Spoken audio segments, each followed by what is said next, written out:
الرحمن الرحيم. إن الحمد لله نحمده ونستعينه ونستغفره ونستهديه ونعوذ بالله من شرور أنفسنا وسيئات أعمالنا.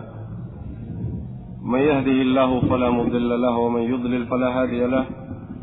وأشهد أن لا إله إلا الله وحده لا شريك له، وأشهد أن محمدا عبده ورسوله. يا أيها الذين آمنوا اتقوا الله حق تقاته ولا تموتن إلا وأنتم مسلمون. أما بعد، فإن أصدق الحديث كتاب الله، وخير الهدي هدي محمد صلى الله عليه وسلم، وشر الأمور محدثاتها، وكل محدثة بدعة، وكل بدعة ضلالة، وكل ضلالة في النار.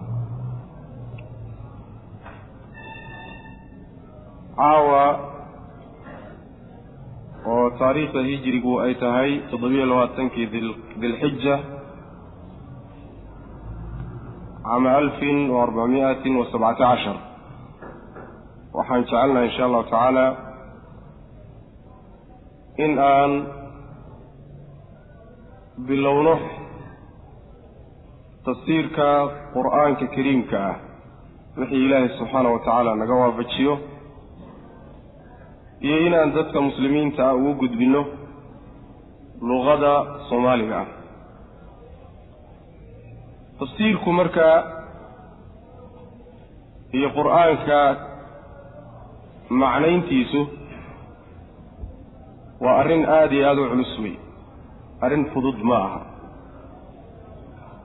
aad bayna uga cabsan jireen culimadii salafku ridwaanullaahi calayhim. sababka cabsida keenaysana waxa weeye ruuxu markuu qur'aanka tafsiirinayo wuxuu ka dhigan yahay sidii isagoo Ilaahay subxaanahu wa tacaala matalaya oo ku matalaya yacni warramidda uu ka warramayo, sidii isagoo xagga Ilaahay subxaanahu wa tacaala wax ka tawqiixinayo oo kale ayuu ka dhigan yahay. iyadoo cilmigoo dhan iyo fatwada ay ka wada cabsan jireen iyo ra'yiga oo macnaha mujarrad ah oo diinta Ilaahay subxaanahu wa tacaala lagu fasiro, ayaa haddana si gaar ah quraanka uga cabsan jireen, si gaar ah ayay quraanka uga cabsan jireen. Abubakr Siddiq radiyallahu anhu ayaa waxaa laga soo wariyaa inuu yidhi ayu ardin tuqillunii wa ayu samaa'in tudillunii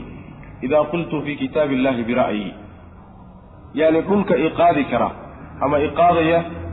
iyo samada i hadhaynaysan ku noolaanaya teewey haddii aan Ilaahay subxaanahu wa tacaala kitaabkiisa ra'yigayga ku idhaahdo oo sidii aniga ila quman aan ku fasiro, anaan usuushii yacni waxa weeya tafsiirkiisa aan dib ugu laabanin. macaanidaasi salafkii iyo taabiciintii iyo a'immo fara badan ayay ka soo aroortay. sidaa ha ahaato, haddana dhinaca kale waxaa waajib ah wixii xaq ah ee ruuxu uu garanayo, aayaddii uu macnaheeda garanayo, xadiidkii uu macnihiisa garanayo inuu guto oo uu dadka gaadhsiiyo waa waajib. maxaa yeelay nabigeena salawaatullahi wasalaamu calayhi xadiid saxiixa oo ku odhanaya xadiid xasan ah: man su'ila can cilmin fakatamahu uljima bilijaamin min naar yowma alqiyaama. ninkii cilmi la weydiiyo oo cilmigaa qariya, cilmigana uu garanayo, maalinta qiyaamada xakamo naareed baa la xakameeyaa. saasuu nabigu yidhi salawatullahi wasalaamu calayh. marka mas'aladu waa laba: ruuxu wuxuu garanayo oo daliilkiisa uu yaqaano, hadday aayad tahay iyo hadday xadiis tahay, ama aayadda macnaheeda uu garanayo, ama markaa isagu luqa ahaan ha u garanayo, luqadii carabigeed ha yaqaan, ama tafsiirkeeda cid kaleetaba ha ka soo gaadho saxaabadii iyo qolyo la mid ah, inuu dadka u caddeeyo oo u sheegaayo waajib bay ku tahay sharciga. wixii uusan garanaynin oo ka daboolma oo uu macnaha waxa weeye cilmigeeda gaadhi waayana inuu macnaha waxa weeyaan u daayo caalimkii yaqaanay rabbiga subxaanahu wa tacaala inuu u daayo, taasaa laga maarmaana. marka Ilaahay subxaanahu wa tacaala waxaan ka baryaynaa wixii sawaaba inuuna waafajiyo, wixii khalad ana rabbi subxaanahu wa tacaala inuu nagu baraarujiyo. saasaan rabbi subxaanahu wa tacaala ka baryaynaa. tafsiirka marka la fasirayo kitaabka qur-aanka waxay culimmada islaamku u dejiyeen qaab laga maarmaan ay u tahay tafsiirkiisa in loo galo. waxaa kow ah qur'aan marka la fasirayo waa in loo raadiyo qur'aan karo fasirayo qur'aan baa qur'aan lagu fasiraa idaaxu alqur'aani bilqur'aan qur'aan lagu caddeeyo maxaa yeelay in badan waxaa badan allah subxaanahu wa tacaala inuu arrinta meel kaga hadlo si duuduuban oo mujmala loogaga hadlo haddana isla qur'aanka meelo ka mida lagu faahfaahiyo sidaa loogu kala dhigdhigo macna bal waxaa laga yaabaa labada aayadood isku xigtay inay iscadaynayaan labada aayadood isku xigtay inay iscadaynayaan misaalaad fara badan bay leedahay waa iska soo gaabsanayna inta qur'aan la heli karo qur'aan lagu caddeeyo oo qur'aan fasiraya laga helayo waa in isaga la isku fasiro waxaa kaleeto oo iyadana qur'aanka lagu fasiraa axaadiista nabigeena salawatullahi wasalaamu calayh mastarka labaad ee macsuumka ah ee khaladku uusan ka dhicin maxaa yeelay nebiga salawatullahi wasalaamu calayhi ilaahay wuxuu u soo diray in uu caddeeyo qur'aanka wa anzalnaa ilayka adikra litubayana linnaasi maa nuzila ilayhim wixii loo soo dejiyey inaad dadka u caddayso darteed baan digriga kugu soo dejinay rabbilahi subxana wa tacala marka nebigu waa mubayin wey waa muwadix wey mufasirka qur'aanka fasiraya wey sidaas daraaddeed baa axaadiis aan yarayn oo axaadiista nebiga sal lla lay slam ka mida ayaa qur'aanka lagu fasiray aayaadka qur'aanka tafsiirkooda ku soo arooray bal kutubta ummuhaadka ah ee axaadiista nebiga sal lla lay waslam lagu qoray kitaab gooyay baabeeyaan kitaabu tafsiir la yidhahdo waa axaadiistii nebigu sal lla lay wasalam uu ku caddeeyey aayadaha qur-aanka uu ku fasiray ficilka nebigu sal lla lay slam iyo aqwaashiisao dhan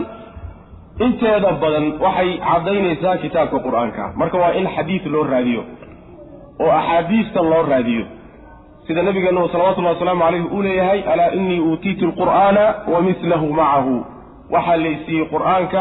iyo mid la mid ah waa xadiista nebiga salawatullahi wasalaamu calayh haddii markaa aayad qur'aan oo aayadda caddaysan la waayo xadiis nebiga salawatullahi wasalaamu calayhi lagu fasirana la waayo waxaa markaa loola laabanayaa aqwaalu saxaabada aqwaashoodii yacni ardadii nebiga salawatullahi wasalaamu calayhi ka xambaartay diinta ka soo qaaday maxaa yeelay ayagaa aada u yaqaanay qur'aankan iyo waktiguu degayey iyo qaabkuu ku soo degay iyo luqadduu ku soo degay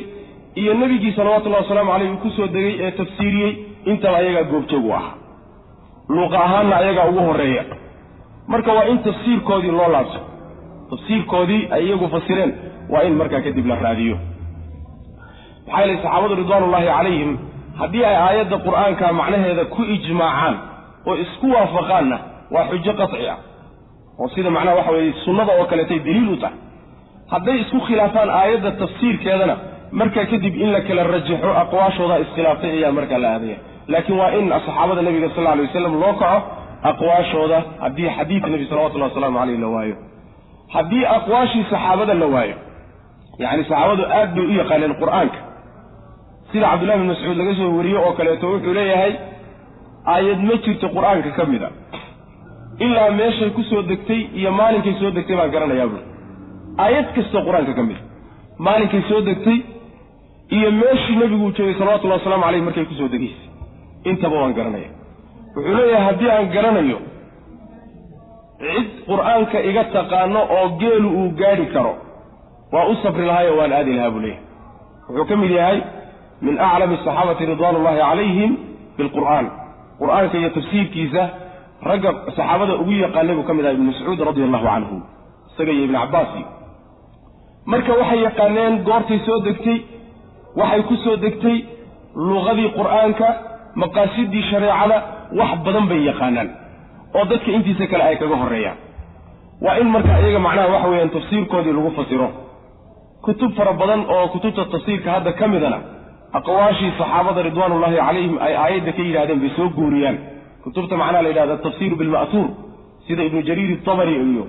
kitaabka ibnu katiirka iyo kutubtaas macnaha waxa weeyaan aqwaashaa salafka soo sardisa taas ayaa macnaha waxa weeye laga doonaya waxaa iyadana jirta haddii la waayo saxaabada ridwaanullaahi calayhim tafsiirkoodii iyo aqwaashoodii aayadda haddii laga waayo waqallamaa in laga waayo aad bay u yartay haddiise laga waayo waxaa loola noqonayaa luuqadaa loola noqonaya leanna qur'aankani ilaahi subxana wa tacala wuxuu ku soo dejiyey alluqa alcarabiya marka qawaacidda luqada ayaa dib loola laabanayaa si aayaddan macnaheeda loo garto ama kelimadan macnaheeda loo fahmo luqadii carabiga khaasatan luqati quraysh ayaa dib loogu noqonaya ayadaasaa marka macnaha waxa weeyaan laga qaadanaya qolyo waxay leeyihiin mufasiriinta ka mid ama culimada ka mid salafka sida Shu'ba iyo qolyo leh waxay leeyihiin yani waxa weeyaan luqada ayaa ka horeysa tafsiirka taabiciinta qolada taabiciinta hormarinaya oo macnaha waxa weey aayada luqada carabiga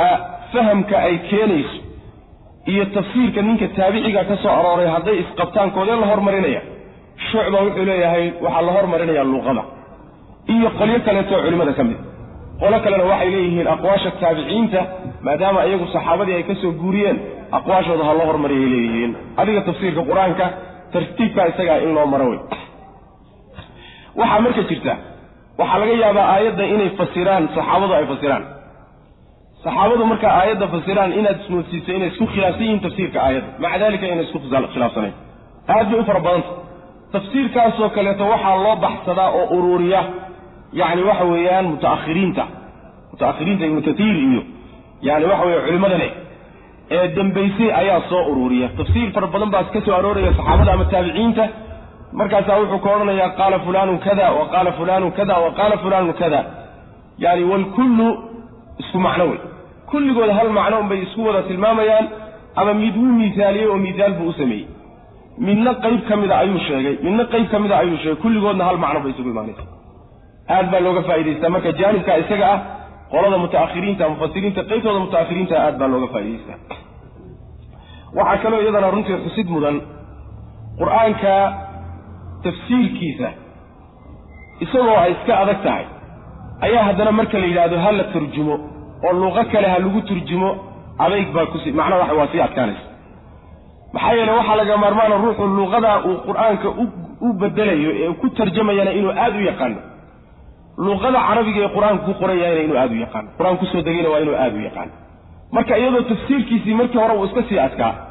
ayaa haddana markii la yiraahdo hal la tarjumo ama Soomaaliya lagu tarjumo ama luqo kale lagu tarjumo runtii adeegkiisu waa sii kordhaya macna marka Ilaahay subhanahu wa ta'ala wixii sabab ahayna waafajiyo waxa kale runtii iyadana xusid mudan quraanka marka la isu tafsiirinayo oo dadka loo akhrinayo ama Ilaahay subhanahu wa ta'ala markuu soo dajiyay uguma kala gelin kaliya ummadii uu ku soo dagayay ummadii carabta ahayd marka uu ku soo dagayay bas looguma kala gelin quraanka waxa loogu tala galay inuu noqdo mabda adduunka maamula ila qiyaam saaca mar hadduu sidaas yahayna aayadihii lagu la hadlay ummadii waaga joogtay maanta kuwa jooga lagu la hadlaya macnahaasi wuxuu diidayaa dad oranaya aayaadka munaafiqiinta ku soo arooray ama gaalada ku soo arooray maxaa muslimiinta loogu soo leexinaya oo quraanki dhanaaba waxa laga dhigay wax ummada tagay ay lahaayeen kadibna duugmay inagana dawrka iyo kaalinta inooga furay ay tahay kaliya inaan barakaysano wax kale laakiin inooga furan aysan jirin aayaadka ku soo degay gaalada iyo kuwa munaafiqiinta ku soo degayba iyo kuwa muslimiinta ku soo degayba tilmaamo way wax jinsi hebel baa sidaas ama quraysh baa sidaas ama tamiimiin baa sidaas oo iyaga ku gooni ama jiro laakiin waa mabaadi iyo muwaasafaat iyo tilmaamo iyo qawaacid ila qiyaam saaca soconayo ila qiyaam saaca ninkii laga helo tilmaamihii munaafiqiintu ay lahaan jireen hada tilmaamo munaafiqiin baa laga helay waa lagu soo leexin ninkii tilmaamihii gaaladu lahaan jireen laga helana waa lagu soo leexin oo waxa weeye dambaaba qabatay ninkii tilmaamihii muuminiinta laga helana waa muumin sidaas macnaha waxa weeyaan quraanka ilaahi subhanahu wa ta'ala uga dhigay xujjatullahi khalida xujjada ilaahi subhanahu wa ta'ala ee waaraysa ila qiyaam saaca sidaas looga dhigay waxaan insha Allah ta'ala marka ku rajaweynahay in aanan sii dhaxgelin runtii faahfaahin fara badan oo jawaanibta tafsiirka qaybo kamid ku saabsan sida jawaanibta mesela wujuhul qiraa'at oo kaleeto qiraa'aadka macnaha waxa weeyaan aayaadka ku jiro oo kaleeto maxaa yeelay dadka intooda badan haddii xataa loo sheego inaysan saa u sibaabin baa laga yaabaa takhasus gooni ay u baahan tahay waxaa la mid ah sidoo kaleeto wujuhul i'raab yani i'raabta iyo wujuhdeeda yani aayadan tadaata i'raabteeda iyo istisaarkeeda carabiyan sida uu yahay ayadana waxa weeyaan waa cilmu khaas way ayadana ma ku fogaan doona ilaa inay macnaha waxa weey daruurada kalifta mooyaane ma aan macnaha waxa weey taaban doono بسم الله الرحمن الرحيم الحمد لله رب العالمين الرحمن الرحيم مالك يوم الدين إياك نعبد وإياك نستعين اهدنا الصراط المستقيم. سورة الفاتحة ليلة هذا مقعيه لنا وإلى ذا مقعيه هذا وحا كملة سورة الصلاة ليلة هذا سورة الصلاة حديث كينو إيمان دون مكان فضل إذا كور رمين أيام مقع على قطعتين وحا كلو ليلة سورة الرقية وليلة هذا سورة دي تفيدة حديث بخاري كتير صحابته أي كتفين ننكي حنون سنة يبقى إيضا لقاقات القرآن المثاني السبع المثاني والقرآن العظيم نوالي هذا النبي قالكم عليه الصلاة والسلام عليه وإنه ما دون أيضا فاتحة الكتاب نوالي هذا أم الكتاب نوالي هذا مقعيها فرح بدن بيلادة هاي كل جينا النصوص مقصارات سورة الفاتحة مركة waxay kamid tahay quraanka laba qaybood oo uu qaybsan yahay kulligii qayb kamid ah yiri laba qaybood buu quraanku u qaybsan yahay sidaan mari doono marka la fiiriyo soo degitaankiisii iyo macaanida ay suuraduhu ka waramayaan mawduucaadka ama mawduucyada uu ka waramayo marka la fiiriyo ayaa culimadu quraanka laba qaybood u qaybiyaan qayb la yiraahdo makki ay ku magacaabaan iyo qayb madani ah mid walba meeshuu ku soo degi jiray baa loogu magac daray quraanka makkiga waxay culimadu yiraahdaan tafsiirka ama culimada culumul quraanka ka shaqeeya waxay yiraahdaan makkiga waxa la yiraahdaa waa macnaha qowlka ugu xoog badan weey waxa la yiraahdaa quraanka soo degay intuu nabigu soo hijroonin sallallahu alayhi wasallam qabla al-hijra intuu nabigu makka ka tagin quraanka soo degay dhowr iyo 10kii sano ee uu makka joogay quraanka makki baa la yiraahdaa markuu nabigu hijrooday quraanka soo degay walow jidka baa ku sii jiray quraanka soo degayna waxa la intuu ka geeriyoonay laga gaadho waxa la yiraahdaa madani baa la yiraahdaa qaybka hore marka ee makkiga mawduucyada uu ka waramaya ama uu cilaajinayo way isku dhadhow yihiin kan dambe ee madaniga ama mawduucyadu ka hadlayana waa isku dhadhow yihiin taqriiban mawduucyo mushtarak ah oo labaduba ka wada hadlaana waa jiraan suuratul faatiha marka waxay kamid tahay quraanka qaybtiisa madaniga asaasa xoog badan qayb kamid ah waxay ku daray waxaan u jeedaa qaybta makkiga inay ku jirto ayaa xoog badan qola waxay ku darayaan quraanka qaybtiisa madaniga laba qowl baa macnaha ku jira marka madani marka la yiraahdana waxa u badan oo quraanku ka warrama ahkaamta yaani astaanta ay leeyihiin suuradaha madaniga waa madani mar hadii lagu yiraahdo sida misxabka aad ku aragteen masaaxiibta qaarkood suurada markii sheegayaan madaniyatun bay odhanayaan makkiyatun bay odhanayaan macnaha loo jeedo waxa weeye markaad astaanta ama calaamadda aragtaba suuradan tadaata mawduuca ay ka hadli doonto waa ku sii xadidan tahay ahkaamu sharciye ka hadli doonta suuradaha madaniga ah sidoo kale waxay ka hadlaan tawxiidkana waa ka hadlaan qisaskana waa ka hadlaan يعني مبادئ معناه وحوي إيمان كان وكهلا سيدا الإيمان باليوم الآخر الإيمان بالكتب الإيمان بالرسل وكهلا مواضيع ذاس لكن وحا أبدا توحيد كإيو بعث كإيو قصص كي هراء معناه وحوي أمضي هراء تغيئيو وحا أبدا أو يعني وحوي القرآن كقيتي مكي جاء أيا أبدا وحا مناسبة علماء الشيغان يعني القرآن كمكي جاء واو الدقلي جوانبته إن لقد لسا أمضوا أي أبانا وحويا جانبك توحيدك إيا جانبك أخلاقك وحيالها اللي قلت تربيين وحا كامل قصصك أمضيه وراء الله سوى التبيه إلى آخره يعني قابك أسأل الله شيئا بعتك إيا النشورك وأساسياتك توحيدك كاملة يعني وحوي تاسي شيئا قلال دنب ملاكين مدينة مركلة تغي بلشة إسلامية أساسا تي والدولة باقلتي قوانين إيا النظام إلا ودكي مركة دولة دا سوبا عندها يكون كلا سعود يعني قانون كي قيسك قانون كي فردك ميتكي بلشدة إلى آخره كي دقالها كي معنى وحوي السياسة إن معنى وحوي قوانين لدكي وباين وبلشدة كلا سعود قوانين كاسي وكوة الأمر عابد كدب الأحكام الشرعية أحكام الشرعية تاسي مركة أبضانتا آية سور كمدني جاء أبضيهين سورة المركة وحوي سورة الفاتحة وحي كمتها القرآن كقيب تيسا يعني مكي جاء أي كمتها هاي بسم الله الرحمن الرحيم ساس الله بالله سبحانه وتعالى سورة مركة waxay kamid tahay quraanka qaybta fadaa'isha loo sheegay suwar waxa jira quraanka kamid ah oo fadli gooriye loo sheegay suuradaha kalena aan loo sheegin سورة الفاتحة مركا فضائش هذا واحد كم إذا آد بيوفر بدين فضائش هذا لكن لما نكون قاصرين لا حديث حديث كهرة وحديث أبو سعيد بن المعلى وبخاري غيرك أيوريين نبي عليه صلوات الله وسلامه عليه سوى صلاة في شراء النبي وإيه هذا مثال في الحديث أبو سعيد وبكيري صلاة دي سوى أبو سعيد كسوتي نبي صلى الله عليه وسلم موسى وتواب markuu salaadii ka baxay buu nabiga u yimi sallallahu alayhi wasallam alayhi markaasuu ku yiri maxaad iigu iimaan weydood u dib dhacday oo u daahabay Abu Sa'id wuxuu yiri nabiga Ilaahay salaad baan ku jiray nabigu wuxuu yiri sallallahu alayhi wasallam alayhi Ilaahay sooma oranin ya ayyuha alladina aamanu istajibu lillahi walirrasuli idha da'aakum lima yuhyikum Ilaahay iyo rasuulkiisa yeelo oo warkooda yeelo ajiiba markay idinku yeeraan markuu idinku yeero wax macnaha waxa weeye uu idinku nooleynay waxa uu idinku nooleey macnaha waxyigii iyo diintii way markuu nabiga idin yeero ajiiba oo yeelaso Ilaahay ma oranin maxaad iiga dahday buu nabigu sallallahu alayhi wasallam markaas wuxuu yiri nabigu sallallahu alayhi wasallam la u'allimannaka a'zama suratin fil qur'ani qabla an takhruja min al-masjid inta hada masaajidka ka bixin ayaa waxaan ku bari doonaa buu nabigu sallallahu alayhi wasallam suurada quraanka ugu weyn quraanka dhan suurada ugu weyn baan ku bari doonaa buu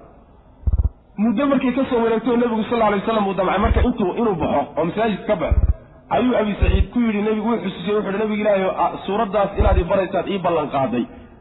markaas nabigu wuxuu ku yiri sallallahu alayhi wasallam hiya al-Fatiha wa Fatihada way hiya sab'u al-mathani wal Qur'an al-'azim nabigu sallallahu alayhi wasallam yaani todobada soo laalaabta soo noqnoqonaysa ee salaada dhexdeeda lagu soo celcelinayo Qur'aanka weyna wa Fatihada nabigu sallallahu alayhi wasallam taasi waa kow oo suurada quraanka ugu weyn inay tahay ee Ilaahay subhanahu wa ta'ala wal Qur'an al-'azim uu macna waxa weeye uu la jeedo in ay tahay nabigu ku sheegay sallallahu alayhi wasallam waa fadliga koobaad fadliga labaad waxa weeye waa xadiiska isagu Bukhari iyo qeybtii ku yimid ee nabigu sallallahu alayhi wasallam uu xadiis al-qudsi way Allah wuxuu leeyahay qasamtu salata bayni wa bayna 'abdi nisfayn salaadi baan qaybiyay salaada Faatixada laga wada والحديث كان شيء إن لقى قاتل مجا على يرادو الصلاة فاتحة إن لقوا مجا عابو ماشي لقى قاتل محايلي أركان تقوم من سنة صلاة وإلى الهوي فاتحة صادر هذا يتبع الصلاة لقوا مجا عابي مركا إلهي سبحانه وتعالى وحول الصلاة دي بان لبقى يبود أقيبي لبقى يبود بان صلاة دي أقيبي قريب أرضون كيغا إسكالي قريبنا أنا عليه بالرب سبحانه وتعالى وفاتحة دي فاتحة لبقى يبودوا هي قيب أنا على رب الله سبحانه وتعالى قيبنا أدونك يجاز كله مركز أوحي يقولي إذا قال العبد الحمد لله مركو أدونك هذا الحمد لله مركو بالله قال الله إلهي سبحانه وتعالى وحي أرنا يا حميدا يا عبدي أدونك يجيب إما هديي مركو إلى هذا رب العالمين الحمد لله رب العالمين مركو الرحمن الرحيم مركو إلى هذا وحي أرنا يا أثنى علي عبدي أدونك يجيب أماني مالك يوم الدين مركو أدوانك أخريه أو معناها ويراهده الله سبحانه وتعالى وحو أرنا يا مجدني عبدي أدوانك يجيب الشرفي مركو آي سورة انت هذا كلا أخريه ويراهده إياك نعبد وإياك نستعين وحو أرنا يا هذا لعبدي هذا بيني وبين عبدي ولعبدي ما سأل كاسي أني أدوانك يجيب نقد حيسا أدوانك يقول وحو ويديس يقول ليه سورة انت هذا الدنب مركو أخريانا الله سبحانه وتعالى وحورنا يا هذا لعبدي ولعبدي ما سأل إلا وادعوه انت الدنب تا أدونك يا إسكالو أوان سيي وحي أدونك يقول ويديستنا وان سينا يا أبو الله سبحانه وتعالى مركو فاتحة دي وحلوه قيبي وحي يعني الله سبحانه وتعالى أوليه يا واحد أدونكيس أوليه لو لا قيبات برب سبحانه وتعالى أقيبي وحي كم تفضائش ووين فاتحة إلى لهي بل نبينا صلوات الله وسلامه عليه وكأننا فاتحة صلاة اللغو آخرين وصلاة ناقصة بنبي صلى الله عليه وسلم عليه هذا بمعنى أفر بدين حديث المامسة صدق فاتحة وإذا بسم الله الرحمن الرحيم مقع الله لغو باللوضي بسم الله مقع إلهي بان أبتدئ كب الله بنية أليه الرحمن نحريس تقود لها الرحيم نحريس تقار كان لها لوضع تلمامات اللي كتل معنا صفة الرحمة اللي كتل معنا الرحمن الرحيم وحويان ولما تلماموت وانا لما مقعوا ألا ليه سبحانه وتعالى لما ذا مقع وحا لغا سوقاتي هل ميلبا لغا وذا كان هل صفة الرحمة لغا كان وحانا الله اشتقاقي ومعناه وحويان لوغو بنيي مبالغة وحيث داراشو إلهي سبحانه وتعالى إنه كتل بامي هاي صفة إيا تلمان تنحريس تليلان مركا الرحمن الرحيم وحي مفسرين تؤبديهن الجمهور توضو أي قبان بل إن جرير الطبري وحب اتفاق إن يسكوها البصير أبو شاغي الرحمن ذو إني معناه ذو تهي من نحريس قود له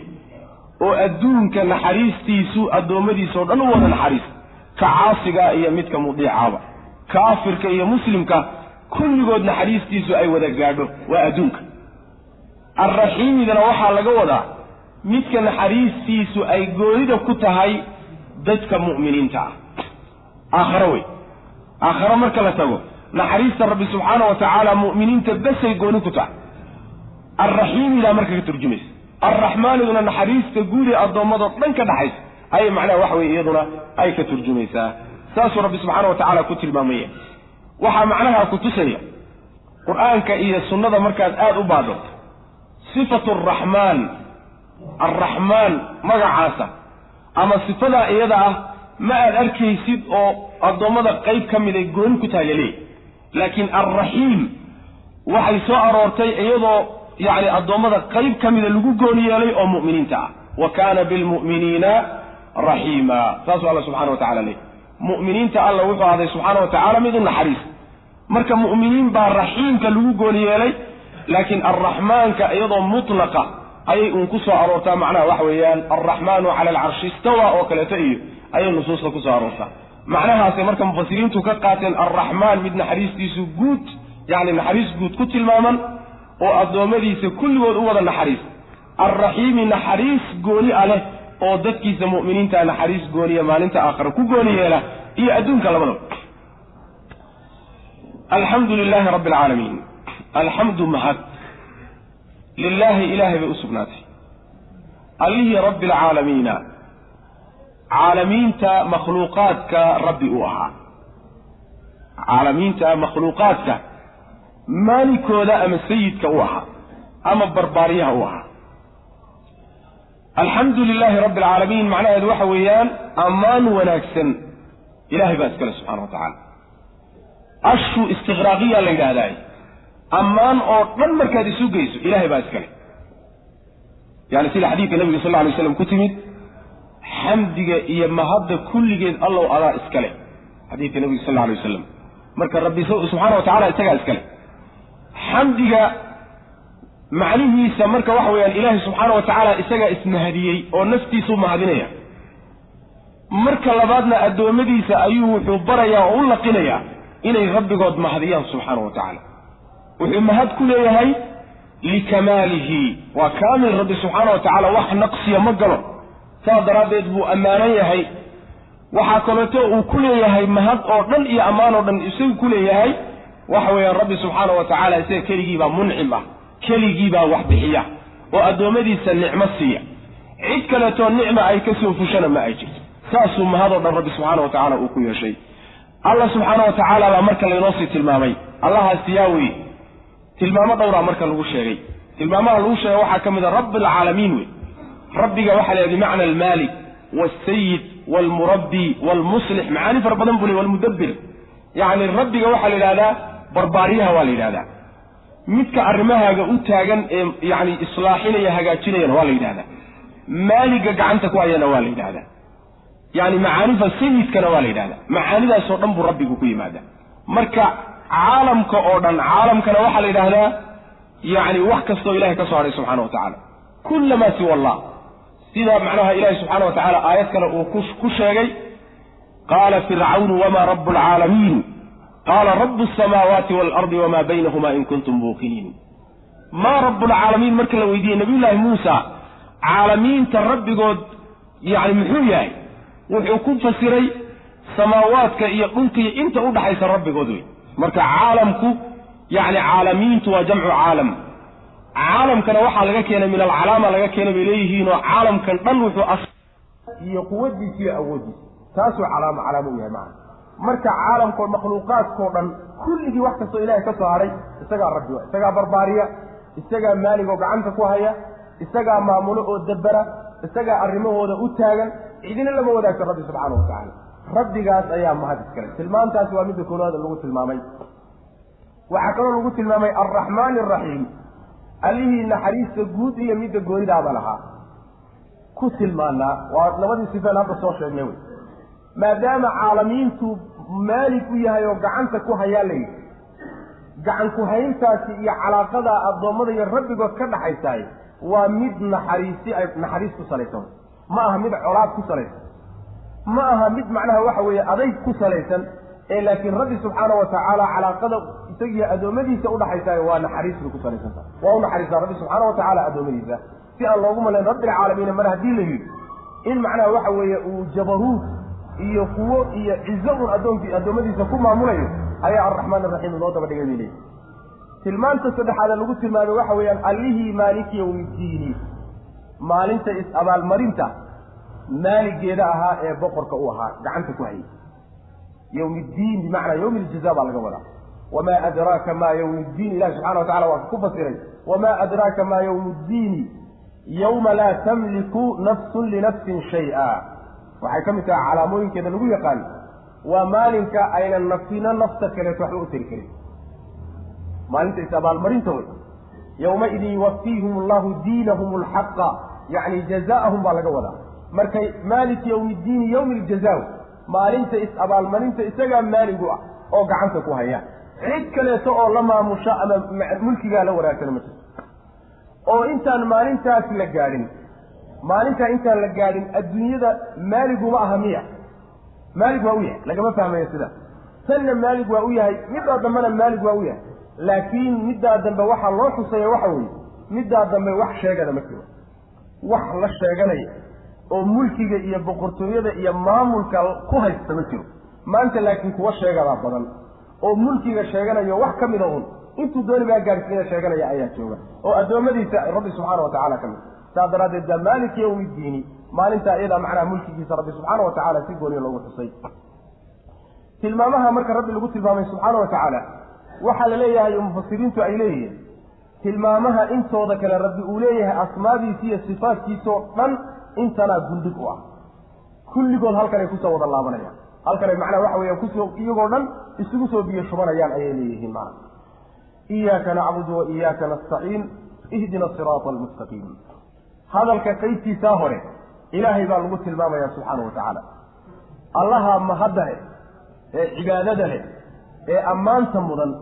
allahaas waa midka tilmaamaha lasoo sheegay allihii isaga ahaa ee laga soo warramayey hadalkii inta la bedelay baa waxaa si toosa ayaa marka hadda loola hadlay yacni waxaa la yidhahdaa iltifaat baa la yidhahdaa luqada hadalku marna macnaha waxa weeye ruux baa loo jeedinayaa kula jooga marna wax kaa maqan baa laga warramaya marna adigaaba hadlayaba marka yacni markii hore waxay ku soo socotay alla oo laga warramayo subxaana wa tacaala sidaas weye alle sidaas weye haddana waxaa loo jeedsaday adigii oo hadlay iltifaat baa la yidhahdaa yacni waxay soo jiidataa oo macnaha waxa weeyaan ay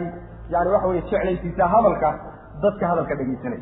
maxaa yeele hadalku hadduu hal nabad hal usluubun hadduu ku socdo dadku waa ka daalaan laakiin haddii loo badbedelo loo rogrogo macnaha waxa weeyaan nufuustiiyo quluubtay soo jiidanaysa hadalkii marka qaybaha iyo ka waranka ku socday baa la wareejiyo waxaa la yidhi iyaaka allow adiga keligaa ayaanu nacbudu caabudi wa iyaaka allow keligaa ayaanu nastaciinu kaalmo weydiisan keligaa baanu caabudi oo keligaa baanu kaalmo weydiisan iyaaka nacbudu waxay la macno tahay laa ilaaha ila allah oo kaley la macno tahay kelimatu tawxiid oo kale wa macnaheed macnaha waxay ka kooban tahay diiddo iyo ogolaansho diiddo cibaadada loo diidayo wixii ilaahay ka soo hadhay iyo ilaahay keligii oo loo sugayo diiddadu waxay ku jirtaa iyaaka macmuul baa la yidhaahdaa oo nacbududa ayaa ku camal falaysa macmuulka haddii la hormariyo sida cilmul-usuulka iyo culuumulbalaaqa ku sugan haddii macmuulka la hormariyo xasri bay keentaa macnaha waxa weye shaygoo la uruuriyo oo la koobo oo macnaha waxa weeyaan wadaagga la wadaago laga soo uruuriyo keligaa baan allow nacbudu caabudina macnaha cibaadada cid kale male wey cibaadada cidkan oo la wadaagta rabbiga ma jirto subxaana wa tacaala aayado fara badan oo marka macnaha leh iyo ilaahi subxaana wa tacaala qur-aanka uu ku sheegaa kelimatu tawxiid macnaheed oo kale iyaaka adiga keligaa baanu nacbudu caabudayna waxaa markaa yani waa midii addoommada laga doonay allihii soo tilmaanaa ee tilmaamaha qiimaha badan aan kusoo tilmaanay addoonka xaggiisa waxa laga doonayo waxa weeyaan inuu caabudo wey keligii weliba cibaadada ku koriyo cid kaleetana uusan la wadaajinin oo uusan garab dhigin rabbi subxaana wa tacaala wa iyaaka nastaciinu cibaadadii markii la sheegay baa waxaa la sheegay keligaa baan allow kaalmo ku weydiisanayna macnaha waxa wey gargaar iyo kaalmo iyo garab qabashana keligaa baa lagu weydiisan cid kaleeto oo laakiin la weydiisan maayo maxaa yeele adiga keligaa bay gacantaada wax ku jiraan cidda la tala saaran ama wax loo dhiiban ama arrinka macnaha waxa weeyaan yani waxa weeye looga dambaynayo allow adiga wey keligaa baanu macnaha waxa weyaan ku caabudaynaa oo aanu kaalmo ku weydiisanaynaa yacni isticaanadu waa qayb cibaadada ka mid kaalmo weydiisiga gargaar dalabka oo istiqaasada la yidhahdana waa qayb cibaadada ka mid ducada iyo baryaduna waa qayb cibaadada ka mid gawrucuna waa qayb cibaadada ka mid ma arkaysa waxaasoo dhan waxaa la yidhahdaa sunuuf alcibaada cibaadada anwaacdeedii intaasoo dhan marka alla la gooniya subxaana wa tacaala keligaa baanu kugu gooniyeynayna waxaa aada runtii waxa weeyaan cajiiba maalin walba maalintiiba intaasoo goor ayagoo dadka muslimiintu akriyaya iyaaka nacbudu wa iyaaka nastaciin haddana inay kaalmo weydiisigii iyo roobka weydiisigiisii iyo carruurta weydiisigoodii iyo ducadii iyo baryadii iyo in qubuur lala aado oo awliye la weydiisto oo waxyaalo kaleeto macnaha waxa weeye lala aado runtii waxa weeyaan waa faham la-aan aan la fahamsanayn iyaaka nacbudu wa iyaaka nastaciin waa bilowgii ugu horreeye wey fahamkeedaan macnaha waxa weye la fahamsanayn macnaha aayaddaasi marka aayaad aad u fara badan oo qur-aanka la mid a ayay la macno tahay oo macnaheeda macnaha waxa weeyaan oo isku macnahi iyaaka adiga keligaa baanu allow nacbudu caabudaynaa wa iyaaka adiga keligaa baanu nastaciinu kaalmo ku weydiisanayna waa kii nabigu sal alay waslam wiilka yarkaa markuu u dardaarmayo ku dhihi jiray yani ida istacanta ida sa'alta fas'al illaah wa ida istacanta fastacin billah haddii aad cid wax weydiisanayso alle keligii weydiiso haddii aad cid kaalmad ka dalbayso oo aad tala saaraysana alle keligii subxaana wa tacaala kaalmo weydiiso cid kaleeto oo wax ku tari karta ama wax ku dhibi karta ma jirto adduru wannafcu kulligii gacantiisa ku jirta ma ujeeda cidina dhib kaama hor istaagi karto kaama celin karto cidina dheef kuma hanan karto kuma siin karto aan alla ahayn subxaana wa tacaala khazaa-intiisu isagay gacantiisa ku jirtaa cid u xilsaarayna ma jirto cid u xilsaaray awliyana uma xilsaarin oo idinkaa iga wakiil wakaase qaybiya muusan dhihin ambiyana muusan u xilsaarin oo muusan nebiyadiiyo idinkaa iga wakiil qaybiya muusan dhihin asagaa la gooni ah rabbi subxaana wa tacaala isaga keligii marka waa inaan ka raadsanno meel kale haddii laga raadiyo waa khaladkii ay mushrikiinta iyo gaalada ku dhaceen ihdinaa allowna hanuuni asiraada jidkii nagu hanuuni jidkii almustaqiima ee toosnaa ilaahu jidka toosan nagu hanuuni waa baryo qaybtii hore tilmaan rabbi la tilmaamaya ahay qaybta labaadna waxay addoonka oo muujinaya rabbi subxaana wa tacaala xaqa uu ku leeyahay muujinaya oo ah inuu rabbigii keligii caabudo keligiina kaalmo weydiiso qaybtan saddexaadi waxa weeyaan waa baryo ilaahay baa la baryaya subxaana wa tacaala ilaahu waxaad nagu hanuunaysaa jidka toosan jidka toosani wuxuu yahay yacni hidaayada horta waxaa la yidhaahdaa oo hidaayada laga wadaa hidaayatu tawfiiqi waalilhaam ilaahay subxaana wa tacaala inuu qalbigaaga geliyo hanuunka inuu geliyo oo iimaanka qalbigaaga geliyo oo daacada qalbigaaga geliyo oo dejiyo taasaa loo jeedaa ihdina siraata almustaqiim haddii aad horay u hanuunsanaydna ilaahu igu sug taasoo kale macnaheedu ka dhiganta hadday qayba kaa maqnayd ilan hidaayada lafteedu darajaad wey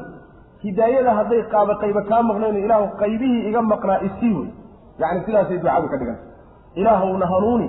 oo waxaad nagu hanuunaysaa jidka toosan hidaaye kalaa jirto hidaayatu dilaala la yidhaahdo oo insha allahu tacaala meelo kale aan kaga hadli doono jidka toosanee marka ilaahu nagu hanuuni laleeyahay muxuu yahay mufasiriinta qayb ka mida salafka waxay leeyihiin waa addiin qaarna waxay leeyihin alislaam qaarna waxay leeyihin waa kelimatu tawxiid kulligood marka laysku soo duuduubo waxaa laga wadaa islaamnimadaa laga wadaa ilaahu diinta islaamka ee ambiyadii ilahay o dhan ay la yimaadeen nebi maxamed ugu dambeeyey salawatullahi wasalaamu calayh kitaabka ilaahay iyo sunnada nebigu sal alla alay wasalam ay marjic iyo u yihiin gundhig u yihiin aasaas ay u yihiin ilaahu midkaa isagaa ilaahu igu hanuuni barashadiisa ku dhaqankiisa u noqoshadiisa oo xugumtagiisa ilaahu taa iyadaa igu hanuuni اهدنا الصراط المستقيم ساسا لقوضا إله إقواه نسيتك توصل حين نبينا صلوات الله والسلام عليه آيات مركو شرحي وأن هذا صراط مستقيما فاتبعوه كاسيتك يجي ويانا راعة متوصل حامل النبي صلى الله عليه وسلم وكي جدك غير شرحي هريري سنة شدتك بدن تشرحي وديه جدك إلهي توصلاء وشيغي ومتكاس وينه hareerihiisa waxa ka leexleexdana waa jidadka faraha badan mid walbana shaydaan baa taagan dadka ugu yeeray waa duruqda kale mabaadi'da kale iyo yaani madaahibta kale iyo yaani dhaqamada kale kuwaas ayaa macnaha jidadka kale shayaadiintu dadka ugu yeerayaan laakiin hal jid kaliya way oo mustaqiim ah jidka Ilaahay subhanahu wa ta'ala jidka isaga haba marka la fiiqaa jidka mustaqiimka sheeway اهدنا الله نهنوني الصراط شكي نهنوني المستقيم توصلا صراط الذين كوي شكو ذا إله نهنوني أنعمت أظن معيسي عليهم دشورا شكي وحا لغوك حي قليه مريشري قليه هري أمري أيها شكي لغو عدين كوى أظن معيسي شكي أي مرين إله نهنوني آيات كوى لون أي ميسن في المال كوئيه لكن آيات الله سبحانه وتعالى كعد من دونته ومن يطع الله والرسول فأولئك مع الذين أنعم الله عليهم من النبيين والصديقين والشهداء والصالحين وحسن أولئك رفيقا قل يا حسن يعني أنبيادي هي الصديقين هي صالحين كوا يقعون شهداء إله درتي اللوجني كوا سيشكي مرين إله النمريو شكاكي شكاكي وشكا إسلامي مدو وشكا إلهي سبحانه وتعالى دين سودتي دين ربي سودتي سبحانه وتعالى أو نقل لقدته أو لبرته أو إيضا الله حكم تقمدها إيضا وشكا إلهي سبحانه وتعالى أبدمضوا أي كبر إياه صراط الذين كوي شكا ذا الله نوهنون أنعمت أظن معيسي عليهم دشوال أظن معيسي معناها أدون والون معي آخرنا والون معي لما تقولوا بيقارن أدونك والون معيه راحوا iyo barwaaqo iyo deganaansho iimaani u Ilaahay subhanahu wa ta'ala iyo adduunka jidkii laga mari lahaa oo uu baray aakhira markay tagaana Ilaahay subhanahu wa ta'ala aragiisa isaga la arko jannaadkiisa wax loo dhiga aan lahayn halkaas Rabbi subhanahu wa ta'ala ugu nimcaynay غير المغضوب عليهم ولا الضالين jidkii marka la qeexay qoladii mari jirtayna lagu tilmaamay si aan qoliyo kaleeto loo moodin oo qoliyo dad kaleeto aysan macnaha waxa weeye ayna u sheeganin yaani jidkaasi inuu jidad kaleeya ayaa haddana waliba la sii bayaaniyo la sii caday غير المغضوب يعني waxay sifo u tahay alladina kuwii aad u nimcaysay jidkoodii alla nagu hanuun kuwaasoo غير المغضوب kuwii loo cadhooday calayhim dushooda loo cadhooday aan ahayn كواس غير كذا معنى يعني كل الله عضاضي معها ولا الضالين وغير الضالين كوي اللمين عن أهين كوا أظن معيسي شد كذا إلى أن مريزة أن كوي دي سنيناي لما قرى مدنا معه قرى الله عضاضي معها قرى اللمين معه إبادي يوبي لما ذا قرى أدحيا لما ذا قرى أدحيا لما ذا قرى مركب مدنا الله عضاضي مدنا منسيين شدك قرآن إلهي وتعليها إن ويديسان إن اللون العين ولماذا شد أدحي لماذا قرأ أدحي مغضوب عليهم تسيد صحيح ابن حبان يجامع السرمذي كويه حديث صحيحة وعدي بن حاتم أورينيه النبي صلى الله عليه وسلم اليهود مغضوب عليهم والنصارى الضالون أبو نبي صلى الله عليه وسلم يعني يهود مغضوب كو الله عرضي ويهود نصارى وكوا النصب النبي صلى الله عليه وسلم ضالين تو نصارى يا كريستيان كلمن كلا يرادو يهود وكوا الله عرضي آيات القرآن ككملنا إله سبحانه وتعالى وكتل مامي فباءوا بغضب على غضب مركو إله سبحانه وتعالى يهودك ورمي يعني قل هل أنبئكم بشر من ذلكم عند الله قل هل أنبئكم بشر من ذلكم مصوبة عند الله من لعنه الله وغضب عليه وجعل منهم القردة والخنازير يهودي إله سبحانه وتعالى وعرضي نصارنا إله سبحانه وتعالى وحو كتل ما بينه قرن سيهين ولا تتبع أهواء قوم قد ضلوا وأضلوا كثيرا وضلوا عن سواء السبيل ما كنا نصارك ورمي ahwaa'a qawmin qad dalluu qowmkaasi waa nasaarawi waa kuwa lumay dad kala lumiyey waxay marka kuwani maqduuba calayhim loo yidhi waxa weeyaan baa la leeyahay cilmigii ayay ogaadeen oo xaqii bay ogaadeen oo nebi maxamed salawatullahi wasalaamu caleyh kitaabku la yimid inuu xaq yahay bay ogaadeen markaasay ogaan iyo ukas iyo ulakac bay xaqii u khilaafeen waa garab mareen nasaaradana waxaa daalliin loogu tilmaamay jaahilnimaa haysa ayagu daacad wey oo qalbigooda yacni waxaa ku jira idinku xaqa raaca laakiin jahli baa haya maba ayna baranin markii horeba jahli bay marka ilaahay inay ugu dhawaadaan oo ku caabudaan isku dayayaan qoladan taata yuhuudduna xaqii waa garteen oo cilmi waa u yeesheen laakiin camalkii baa laga waayay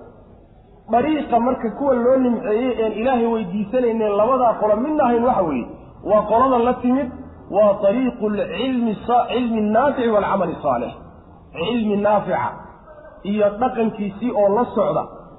dariiqaa isaga ayaa waxaa la yidhaahdaa yacni siraada aladiina ancamta calayhim jidka loola jeedo midkaas maxaa yeelay laba jid baa lagu cadeeyo o lagu qeexay macnaheedu ma waxa weeyaan marka yuhuuddu daalliin maaha miya nasaaraduse maqduubi calayhim maaha miya maxaa qoladana maqduubi calayhim loogu gooni yeelay qoladana daalliin loogu gooni yeelay labada qolobaad mid kasta daalliinna waa tahay maqduubi calayhimna waa tahay laakiin tilmaamaha ha wadaageen kulligooda qolo walba macnay ku xeel dheerta oy ta kale uga badantay yahuudduna qadabka iyo cadhada ilaahay ee ku dhacday khaas ku tahay oo si gooniya ugu xusanta nasaaraduna jahliga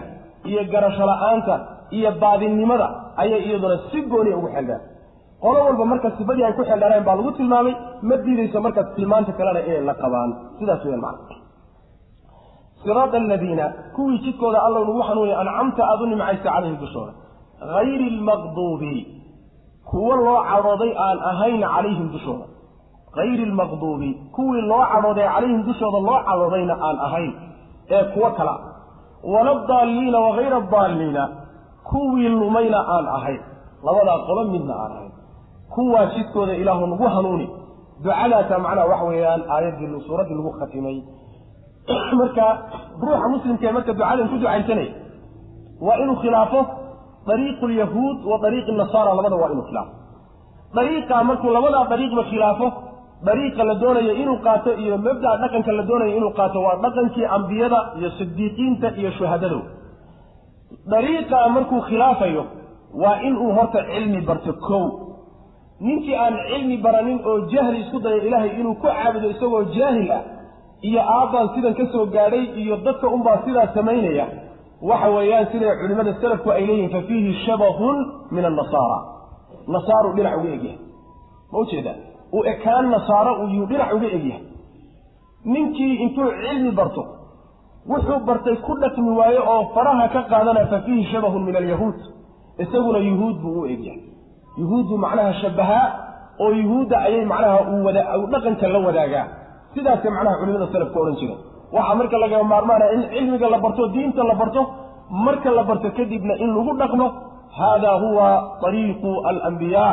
waasidiiqiin waashuhadaa wasaalixiin jidka ilaahay kuwa u nimceeyey jidkaa isagaa wey nin walba marka waa inuu ku dadaalo laakiin afka keliyata ihdina siraada almustaqiima siraada aladiina in laga yidhaah dhaqankana la khilaafo oo la garab maro ama diyaar baan loo hayn in cilmigii la barto oo macnaha jidkii daalliinta laga gudo ama cilmigii inta la ogaadaba faraha laga qaado oo jidkii maqduubi calayhim uu kas loogu dhaco kadibna aan ihdina siraada almustaqiimana ku hayno ma ujeedaa yacni waxa weeyaan maqaalkaaga iyo xaalkaagii baa iskhilaafay maqaalkaagii iyo xaalkaagii ayaa iskhilaafay inay iswaafaqaan baa loo baahanya suuradda markii la dhameeyo waxaa sunno ah khaasatan salaada dhexdeeda in macnaha waxa weye xadiis nebiga sal alay slam ku sugan in aamiin la yidhahdo bal nebigu sal alay slam wuxuu sheegay sida ay ahlulkitaabku ay ugu dadaalaan in ay aamiinta iyo weliba sawdkoo kor loogu qaado inay idinka tirtiraan shay ugu dadaalaan ma jiro aamiintaas inay ka takhalusaan say ugu dadaalaan macna marka waa sunna xadiista nabigeena salawatullahi waslamu alayh ku sugan wey bismi illaahi araxmaan araxiim suurat lbaqara suuradani waa suura iyadana madani ah qur-aanka qeybtiisa madanigaa bay ku jirtaa waana suuradda qur-aanka ugu dheer weeye fadaa'il gooniya bay iyaduna leedahay xadiiska nabigeena salawatullahi wasalaamu caleyh ku soo arooray fadaa'isheeda waxaa ka mid ah nebigu sal alla alay wasalam wuxuu ummadda faray in guryaha lagu akriyo guryaha ku akriya gurigii suuratulbaqara lagu akriyaa shaydaan ma soo gala buu nabigu yuri salawatullahi waslamu caleyh waa xadiis saxiix waxaa fadaaisheeda ka mid ah oo nebigu ku tilmaamay salawatullahi wasalaamu caleyh maalinta qiyaamada marka la tago qur-aankii oo erga ah oo u shafaaco qaadaya dadkiisiibaa imaan doona oo ay hogaaminayaan suuratulbaqara iyo suuratu aali cimraan ayaa hoggaanka u haya oo qur-aanka hormuud u ah yuu nebigu tilmaamay salawatullahi wasalaamu caleyh ood moodayso weliba iftiinka ka baxayahay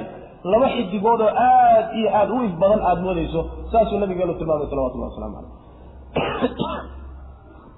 yacni aayado ka mid ah suuraddana fadaa'il gooniya si gooniya loogu sheegay sida suuratu yani waxa weeyaan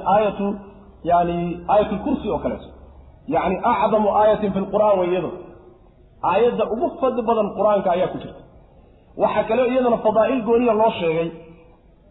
aayaadka ugu dambeeya ee macnaha waxa weye suuradda lagu khatami doonana fadaa'il gooniya iyadana loo sheegay suuraddu marka waxay ka hadli doontaa waxay u tacarudi doontaa oy soo bandhigi doontaa axkaam fara badan oo axkaamta sharciga ka mid axkaam badan oo weliba u badan axkaamta qoyska guurka iyo furitaanka iyo ay khulciga iyo axkaamtaasay aada ugu dheeraan doonta waxaa kaloo ka hadli doontaa axkaamulxaj axkaamta sawmka ayay ka hadli doontaa waxaa kaloo ka hadli doontaa axkaam salaada ku saabsan waxaa kaloo ka hadli doontaa axkaam dhaqaalaha ku saabsan sida ribadii iyo waxyaalo noocaas oo kale axkaam fara badan bay ka hadli doontaa waxaa kaleeto sidoo kale ay suuraddu mawaadiicday aada uga hadlaysa ka mid a tawxiidka ay yani anwaacdiisao dhan tawxiidululuhiyaha iyo rububiyaha iyo asmaa wa sifaat kulli bay ka hadli doontaa waxay kaloo aayad suuraddu ay taaban doontaa oy ka hadlaysaa weliba miisaal ilaa 5 miisaal ay usoo qaadan doontaa iyo ka badan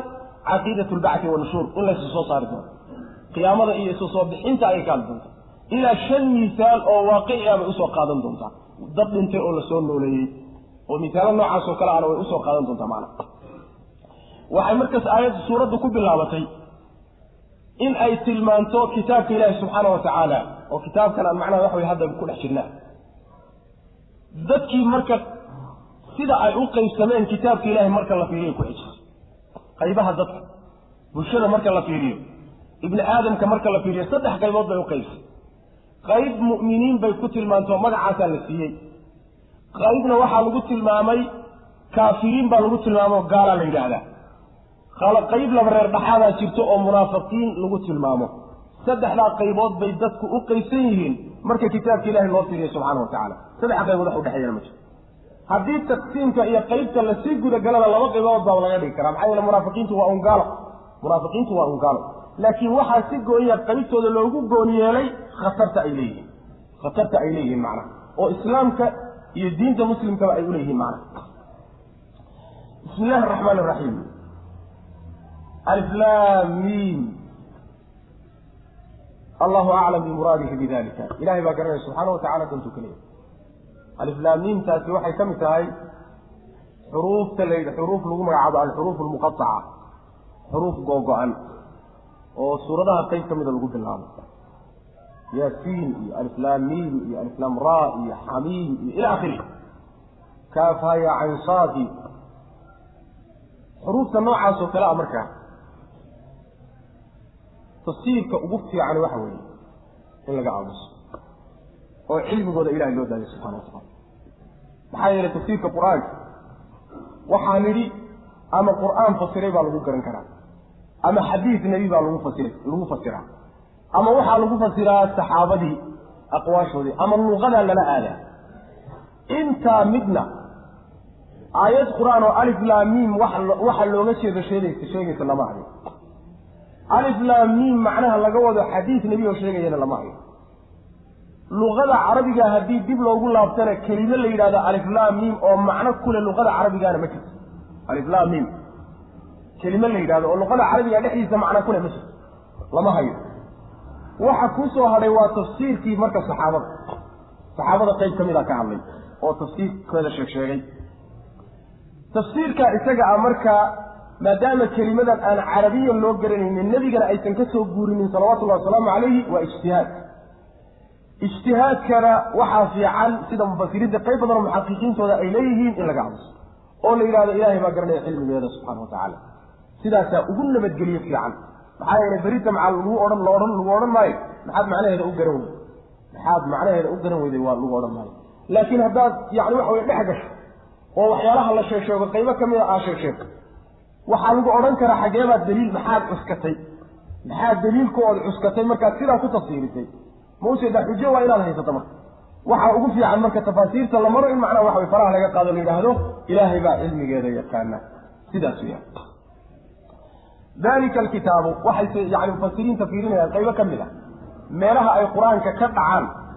iyo shayga ka dambeeya marka la sheego xuruufta muqattacada ayay macna waxoogaa weheshadeen way fiirfiiriyeen oo way baadheen markaas waxay yiraahdeen inta badan waxa la keenaa marka la sheego xuruufta quraanka laga dambeeyay waa in quraanka la sheego marka iyaga la sheego halkaas marka waxoogaa waxay kala bixeen oo macnaha munaasaba ah waxay la bixeen in ujeedada loo keenay ay tahay in dadka lagu dareensiyo quraanku inuu mucjiz yahay ina lala iimaan kareynin oo awoodda ibn aadamka uu ka baxay saasa lagu dareensiinay maxaa yeelay carabtu waxyaalaha ay ku faali jireen ee waagaas lagu kala dambeeyo waxa kamid ah hadii arday cilmi lagu kala dambeeyo waxa lagu kala dambeyn jiray fasaaxada iyo balaaqada ninku ka baliiqsan yahay ka fasaaxa badan yahay ka aftahansan yahay ayaa boqortooyada iyo qadarinta iyo macnaha ciisiga la siin jiray nimankii marka fasaxada ahaa iyo balaaqada ahaa ayaa marka waxa la hordhigay kelimo carabi ah hadana maca dalika macnahooda ayna garanaynin bal la imaada ma garan karaan ajizu mar haday caajizeen quraankani wuxuu ka kooban yahay xuruuftaas oo kale ka kooban yahay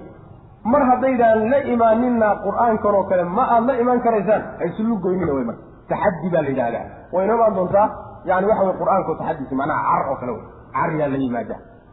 cariya soo baxo oo kale ka dhigta macna taxaddi horsiga shay waxa Soomaalidu sheegay yiraahdaan dalika alkitabu la rayba fihi hudan lilmuttaqin dalika midkan alkitabu ee kitabkihi la rayba wax shaki ah fihi dhaxdiisa muusan ahaanin hudan huwa isagu hudan hanuun buu lilmuttaqiina dadka dhowrsada buu hanuun u ahaaday kitaabkan waxaba yaraatee shaki dhaxdiisa kuma jiro macnaha waxaa laga wadaa xagga ilaahay inuu ka soo degay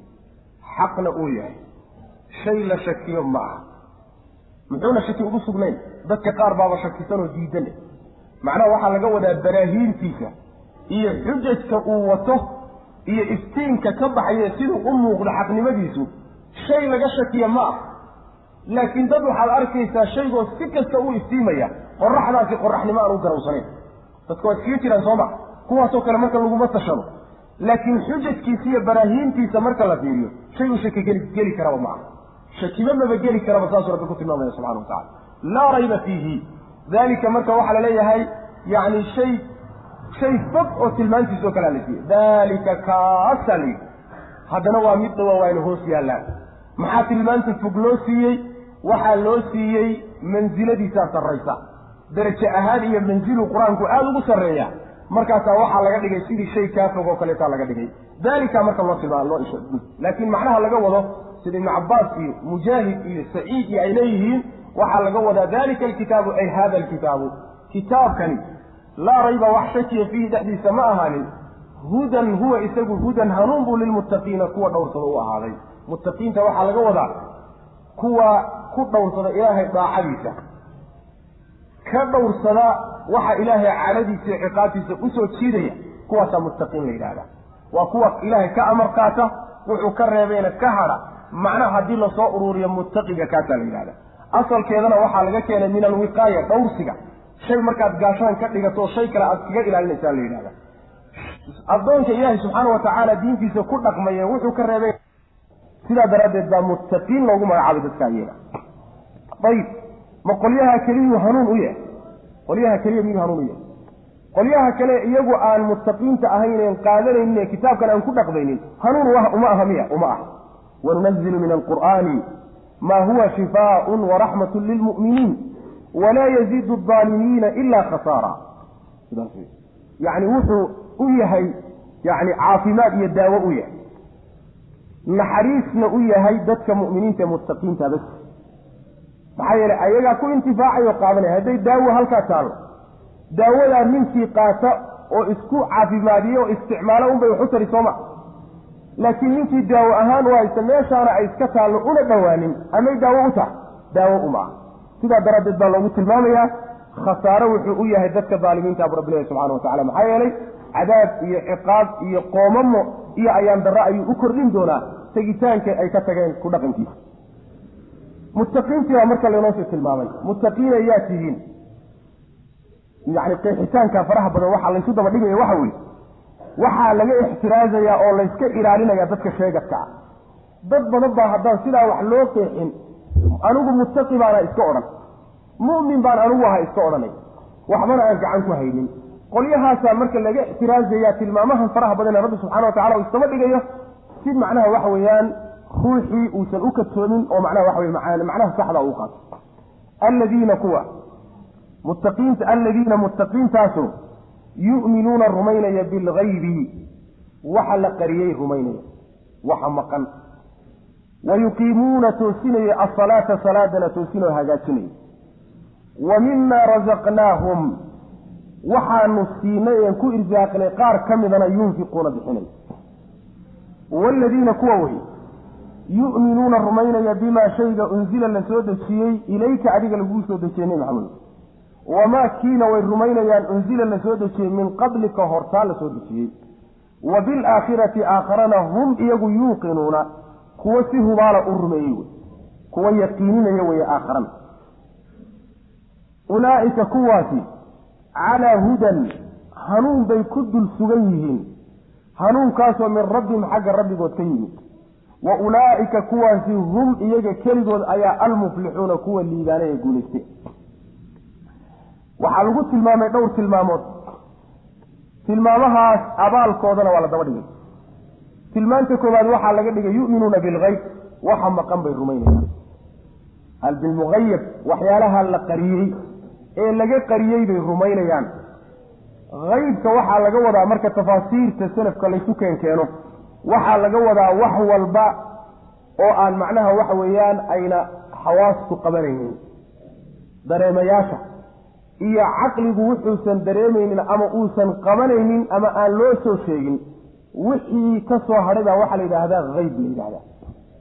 haybka marka waxaa soo gelaya in la rumeeyo la doonayo ee lagu tilmaamayo inay rumeeyeen waxaa soo gelaya allah subxaana wa tacaala. allah baa soo gelaya. waxa uu ku soo gelaya rabbigan subxaana wa tacaala maynaan arag kayfiyadiisa iyo qaabkiisa iyo kunhigiisuna isaguna waa hayb, waa inaga maqan. haybka waxaa soo gelaya sidoo kale malaa'igta alla subxaana wa tacaala waa hayb, waa waxaynaan macnaha waxa weeyaan aynaan arag. waxa kaleeto iyadana haybka soo gelaya oo la mida macnaha aakharo iyo macnaha waxyaalaha dib ka imaan doona, jannada iyo naarta iyo kulli waa hayb. haybka waxaa ka mid ah saacadda iyo imaaraadkeeda iyo waxyaalahu nebigu ka warramay salawatullahi wasalaamu caleyh ee dib ka soo socda ayaguna waa hayb. wax alla wixii hadda ajoo ka dambeeya o dhan waa hayb. haybka waxyaalahaasoo dhan waxaa soo gelaya rusushii hore tegey iyo kutubtii hore tegey iyaguna hayb wey. haybku marka wuxuu soo gelaya usuululiimaan oo dhan baa soo gelay. alqadaa waalqadar baa soo gelay. ilaahi subxaana wa tacaala qadihiisi iyo qadarkiisu waa hayb. kulli waxaasoo dhan bay rumaynayaan. way rumaynayaan waxaa laga wadaa wixii mar hadduu hayb yahay waxaa lagu ogaan karaa oo cilmigiisu kugu soo gaari karaa hal dariiq keliya, waa dariiqa waxyiga. dariiqa waxyiga unbaa lagu ogaan karaa. dariiqa waxyigu hadduusan waxbaba ka sheegin waxba kama garan karno, laakiin waa inaan sidaa ku rumayno. haddii uu qayb ka mida sheegayna qaybtaa uu sheegay iyo sidaa uu sheegay waa inaan rumayno. wixii dheeraadka ana waa inaan macnaha waxa weeyaan duuduubka aan ku rumayno. yu'minuuna bilgaybi sidaasaa laga wadaa. haybka waxyaalaha inaga maqan ee macnaha waxa weye aanaan arag kuwa iyaga ayay rumaynayaan bu rabbi ku tilmaamay subxana wa tacala. waa tilmaanta koowaad ee dadka muminiinta loo sheegay. haybkana ilahay keligii baa subxaana wa tacaala cidilama oga laa rususha walaa malaa'igta walaa haybka oo dhan wax la og ilahi subxana wa tacala ma. laakiin haybka haybo ka mid ah ayuu malaa'igta rabbi subxaana wa tacaala u muujiyaa, rususha u muujiyaa, addoommadiisa qayb ka mida u muujiyaa. intaa uu muujiye waxaan ahay ninkii raadiya oo ama ku raadiye xidiga fiirin ama macnaha waxa weeyaan faalfaal iyo dhul la jeexjeexa ku raadiye ama kitaabo la kala furo ku raadiye ama jin lala shaqaysta ku raadiyahay daalim wey. haybka lama ogaan karo, waa in sidiisaa lagu rumeeyo. muslimiinta mid tilmaanteeda koobaad waxa wey yu'minuuna bilgayb. haybka markay rumeeyaanna iimaan qalbiga kaliya ma ahe salaadii bay toosinay yuqiimuuna asalaa iqaamada waxaa laga wadaa macaani badan baa soo gelaysa salaadii inaad daa'imto oodan marna ka tegin marna tukan inaad daa'imto way soo gelaysaa iqaamada waxaa soo gelaysaa arkaanteedii iyo shuruudeedii iyo hay-aadkeedii inaad la timaado waktigeeda inaad ilaaliso khushuucdeeda inaad ilaaliso nebi maxamed salawatullahi wasalaamu calayhi iyo qaabkuu u tukaday macnaha waxa weye inaad u tukatood macnaha waxa weye barato taasaa iqaamada laga wadaa qur-aankuna